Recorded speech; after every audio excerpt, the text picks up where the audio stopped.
Latin America దేశం వెనిజువేలాను జంట భూకంపాలు అతలాకుతలం చేశాయి. రాజధాని కరాకస్లో పాటుగా తీర ప్రాంతాల్లో ఎటు చూసిన భవన శిథిలాలు కనిపిస్తున్నాయి. గంటలు గడుస్తున్న కొద్దీ సహాయక చర్యలు సాగుతున్న కొద్దీ మృతదేహాలు బయటపడుతూనే ఉన్నాయి. మృతుల సంఖ్య 235కు చేరుకోగా 4,000 మందికి పైగా గాయపడ్డారు. వేల మంది జాడ ఇంకా తెలియరావట్లేదు.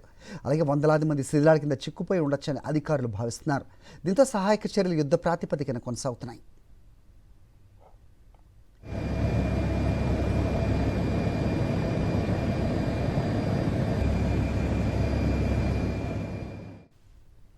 సెకండ్ల తేడాతో సంభవించిన 2 భారీ భూకంపాల దాటికి వందలాది భవనాలు నేలమట్టమయ్యాయి. ముఖ్యంగా లాగువైరా, కరకాస్ పరిసర ప్రాంతాల్లో భారీ నష్టం వాటిల్లింది.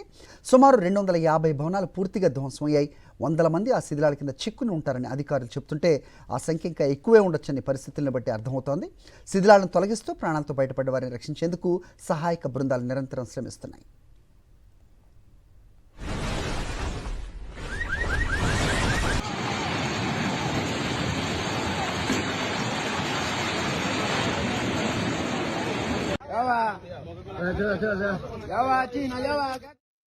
శిథిలాలను తొలగించే కొద్దీ మరిన్ని మృతదేహాలు బయటపడుతుండటంతో వెనిజువేలాలో విషాద ఛాయలు అలుముకున్నాయి.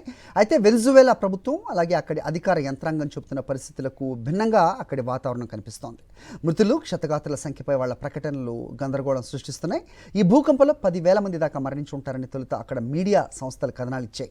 అయితే కాసేపటికి ఆ సంఖ్యను 100లోకి తెచ్చాయి. అమెరికా భూగర్భ సర్వే మాత్రం ఆ సంఖ్య 1,00,000 దాకా ఉండొచ్చని చెప్పడం ఆందోళన కలిగిస్తోంది.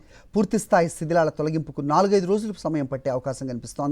శిథిలాల కింద ఇంకా చాలా మంది చిక్కుని ఉండటంతో దాదాపు 11,000 మందికి పైగా మిస్ అయినట్టుగా కథనాలు వెలువడుతుండటంతో మృతుల సంఖ్య బాగా పెరిగే ప్రమాదం మాత్రం ఖచ్చితంగా కనిపిస్తోంది.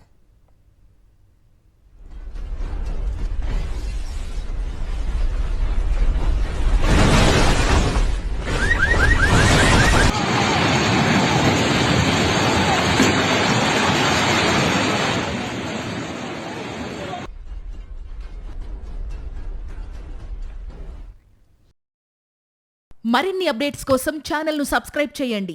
నోటిఫికేషన్స్ కోసం బెల్ ఐకాన్ పై క్లిక్ చేయండి.